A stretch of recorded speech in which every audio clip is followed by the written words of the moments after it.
இப்ப நீங்க சொன்ன கதைக்கும் எனக்கு கிடைச்ச சுந்தரி அம்மாக்கும் என்ன சம்பந்தம் தேசிகரே? சொல்றேன். அந்த காலத்துல உற்சவ மூர்த்தியா இருந்த இந்த விக்கிரகம் ராஜ்யமே வறண்டு போச்சுன்னு சொன்னேன்ல, அதுக்கு முன்னாடி அரக்கர்கள் கையில் இந்த ராஜ்யம் கிடைச்சு முகலாய ஆட்சி அதிகமாச்சு. அவங்க கண்ணில் பட்ட சாமி விக்கிரகங்கள் எல்லாத்தையும் பங்கம் பண்ணிக்கிட்டு இருந்தாங்க, திருடிக்கிட்டு போனாங்க. அவங்க கிட்டேந்து காப்பாத்துறதுக்காக அந்த காலத்து ஜனங்க மண்ணால ஒரு பெரிய உருண்டைய செஞ்சு இந்த விக்கிரகத்தை அதுக்குள்ள மறைச்சு ஆத்துல தூக்கி போட்டுட்டாங்க. அப்ப அந்த விக்கிரகம் கரை சேர்ந்து பத்திரமா இருக்குன்னு அப்பவே வரலாற்று புஸ்தகத்துல எழுதியிருக்காங்கம்மா.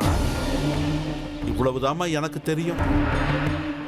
அதுக்கப்புறமா அந்த விக்கிரகம் என்ன ஆச்சு, எங்க போச்சுங்கிறதெல்லாம் எனக்கு தெரியாது. ஆனா அது இப்ப உங்க கைக்கு எப்படி கிடைச்சதுன்னு நீங்க சொன்னாதாமா தெரியும். நீங்க சொன்னது உண்மைதான் தேசிகரே. நதிக்கரையில தான் எங்க 2 பேருக்கும் அது கிடைச்சது. மண்ணுக்குள்ளதான் அது ஒளிஞ்சிருந்தது. நாங்க 2 பேரும் சேர்ந்து அந்த மண்ணை உடைச்சுதான் சுந்தரி அம்மா வெளியில எடுத்தோம். இப்ப திடுதிப்புன்னு உங்களுக்கு அந்த விக்கிரகம் கிடைச்சிருக்குன்னா இதுவும் அந்த அம்மனோட விளையாட்டு தான்.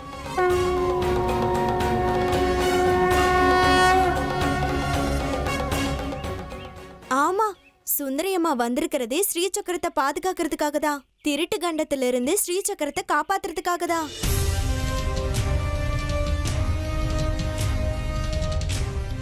அப்படியா? அப்படின்னா சரி தாயே. ஆமா, அந்த விக்கிரகத்தை எங்க வச்சிருக்கீங்க? தப்பா நினைக்காதீங்க தேசிகரே. அத யாருக்கிட்டையும் சொல்லக்கூடாது. யாருக்கிட்டையும் சொல்லாதன்னு ஸ்ரீமதி அம்மா சொல்லிருக்காங்க. உற்சவத்துக்கு இன்னும் 2 நாள் தானே இருக்கு. எங்களுக்கு நிறைய வேலை இருக்கு. நாங்க 2 பேரும் கிளம்புறோம். போயிட்டு வாமா. அம்மனுடைய உத்தரவு அப்படி இருந்தா அதுபடியே எல்லாம் நடக்கட்டும். ஸ்ரீ சக்கரத்தோட பாதுகாப்பு தான் முக்கியம். போயிட்டு வாங்க, எல்லாம் நல்லபடியா நடக்கட்டும்.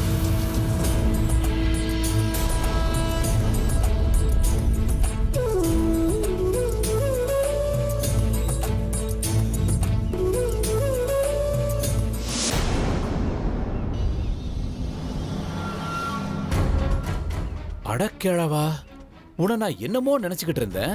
நீயும் இவங்க கூட கூட்டி சேர்ந்துட்டியா?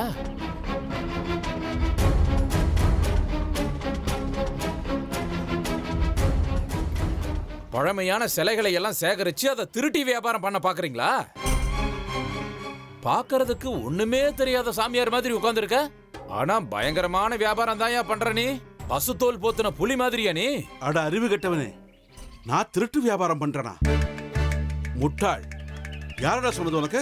யாரோ எதுக்கியா சொல்லணும்? இப்பதான் நான் என் கண்ணார பார்த்தனே. நீ சொல்லிக்கிட்டு இருந்த கதையை எல்லாம் என் காதார கேட்டனே. அப்ப திருட்டு பயம் இருக்குங்கிறது உண்மைதானா? உன்ன மாதிரி திருடங்க இந்த சக்கராபுரியில நிறைஞ்சிருக்கிறதுனாலதான் ஸ்ரீ சக்கரத்துக்கு திருட்டு காண்டம் ஏற்பட்டிருக்கு. இப்ப அந்த கதையெல்லாம் வேண்டாம். நானும் நீயும் ஒண்ணு சேர்ந்து கூட்டாளிகளா வியாபாரம் பார்க்கலாம். கைய கொடு. எதுக்கு? என் கையை பார்த்து என்ன ஜோசியமா சொல்ல போற? ஓ, உனக்கு இந்த சங்கதியெல்லாம் எதுவும் தெரியாதா? 2 பேர் ஒண்ணு சேர்ந்து வியாபாரம் பாக்குறோம்னா இந்த மாதிரி தான் கை கொடுத்துக்கணும். பெரிய பெரிய பணக்காரங்க இப்படிதான் லட்சக்கணக்கில் வியாபாரம் பண்ணுவாங்க. நாமளும் அப்படியே பண்ணலாம். யாருக்கும் தெரியாது. கைய குடியா. எனக்கு அதெல்லாம் தெரியாதியா. எனக்கு ஏற்கனவே 1008 வேலை இருக்கு. நீ முதல்ல கிளம்பிங்க. மகாதேவி மகாதேவி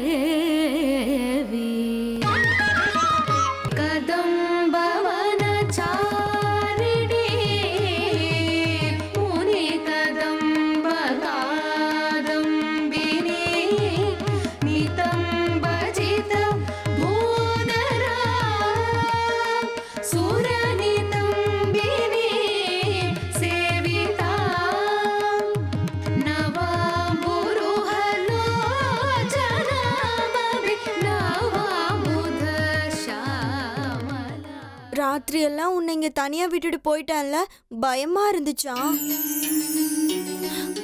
நான் என்ன பண்றது? ஸ்ரீமதி அம்மா சொன்ன வழி இதுதானே. கோவமா? என் மேல கோவப்படாத சுந்தரி அம்மா. இங்க பாரு, நான் உனக்காக என்ன கொண்டு வந்திருக்கேன்னு.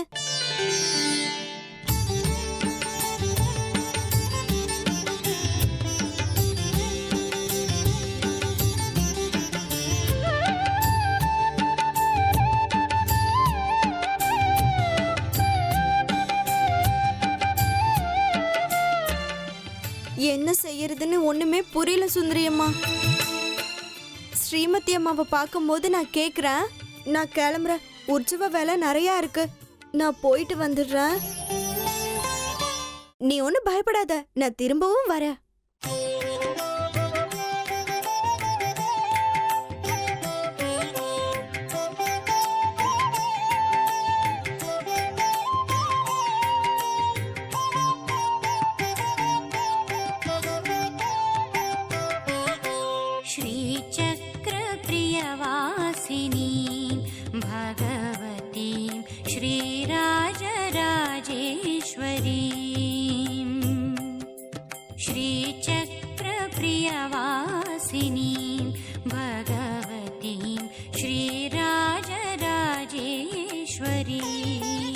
போயிட்டு வரட்டுமா?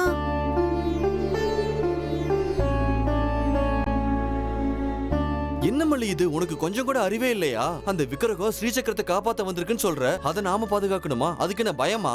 விக்கிரகம் கிட்ட போய் பேசிட்டு இருக்க, அதுக்கு காது கேக்குமா? யாராவது பார்த்தா உன பைத்தியம்னு சொல்லுவாங்க. இனிமே விக்கிரகத்துக்கிட்ட இப்படி பேசாத. சரியான ஏடா கூட, அது ஒண்ணு சாதாரண விக்கிரகம் இல்ல, அதுக்குள்ள உயிர் இருக்கு. நான் பேசுறதெல்லாம் எனக்கும் சுந்தரி அம்மாக்கு மட்டும்தான் புரியும். முக்கியமா காரியம் முடியற வரைக்கும் நம்ம தான் அவங்கள காப்பாத்தணும், அதுக்கப்புறம் அவங்க நம்மள காப்பாத்துவாங்க. இதெல்லாம் உனக்கு எங்க புரிய போகுது லூசு? ஓ, இவங்க பெரிய புத்திசாலி. நட.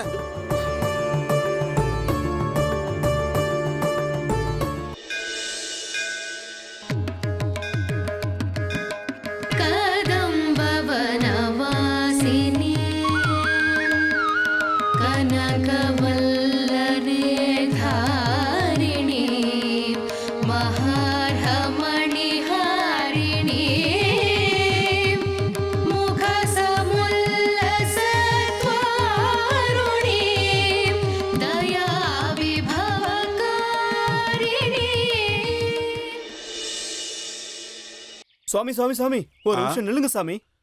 என்னப்பா? இந்த சக்கராபுரிய பத்தி உங்களுக்கு எல்லாம் தெரியும்னு கேள்விப்பட்டேன். நான் ரொம்ப தூரத்துல இருந்து வந்திருக்கேன். 21 வருஷத்துக்கு அப்புறம் இங்க ஏதோ உற்சவம் நடக்க போகுதாமே, அதை தெரிஞ்சுக்க ரொம்ப ஆர்வமா இருக்கேன். யாரை கேட்டாலும் என்னென்னமோ சொல்றாங்க, இல்ல உங்க பேரை சொல்றாங்க. ரொம்ப நேரமா கோவில்ல உங்களை தான் தேடிட்டு இருக்கேன். இந்த ஸ்ரீ சக்கரம் அவ்வளவு விசேஷமானதா சுவாமி? ஆமாம்பா, தலைமுறை தலைமுறையா இந்த உற்சவம் நடந்துகிட்டு வருதுப்பா. இங்க நடக்கக்கூடிய ஸ்ரீசக்கர உற்சவத்துக்கு 1000 ஆண்டு கால வரலாறு இருக்கு. அத சொல்றதுன்னா ஒரு நாள் முழுக்க பத்தாதுப்பா.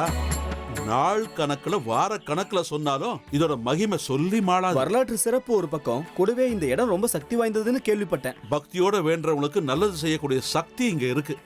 கெடுதலையே யோசிக்கிறவங்களுக்கும் இந்த இடத்துல தண்டனையும் கிடைக்கும். எல்லாமே நிறைஞ்சிருக்கிற காமதேனுப்பா இந்த ஸ்ரீசக்கரம். ஒரு 500-600 வருஷங்களுக்கு முன்னாடி யாரோ ஒரு மகான் தபஸ்வி அந்த மகமாயோட மகிமையை சொல்லக்கூடிய பீஜாட்சரங்களை இந்த ஸ்ரீ சக்கரத்துல எழுதி வச்சிருக்காரு. அது என்னன்னு நமக்கு தெரிஞ்சதுன்னா, கேட்கறத கொடுக்கற சக்தி அந்த ஸ்ரீ சக்கரத்துக்கு இருக்கு. அதை தரிசனம் பண்ணாலே சகல தோஷங்களும் நிவர்த்தி ஆகுங்கிறது ஐதீகம். அதனால தான் இந்த தேசத்துல உள்ள ஒவ்வொரு மூலையிலிருந்தும் பக்தர்கள் இந்த உற்சவத்தை பார்க்க இங்க வருவாங்க. ஆஸ்திகர்கள் தரிசனம் பார்க்கறதுக்காக வருவாங்க, நாஸ்திகர்கள் ஆர்வத்துல வந்துடுவாங்க. எல்லாரையுமே ஏதோ ஒரு வகையில ஈர்க்கிற சக்தி இந்த ஸ்ரீ சக்கரம். நீங்க சொல்றத கேட்கும்போது எனக்கு ரொம்ப ஆச்சரியமா இருக்கு. என்னால எதுவும் உங்களுக்கு தாமதம் ஆயிடுச்சா? ஸ்ரீ சக்கரத்தை பத்தி தெரிஞ்சுக்கிற ஆர்வம் இருக்கிற உங்களுக்கு அந்த மகிமையை என் வாயால சொல்ல வச்சாலே அதுதான் அந்த மகமாயியோட அருள். உற்சவம் முடிகிற வரைக்கும் இங்கேயே இருந்து ஸ்ரீ சக்கரத்தை தரிசனம் பண்ணிட்டு போங்க, எல்லாம் நல்லபடியா நடக்கும். நல்லது சாமி.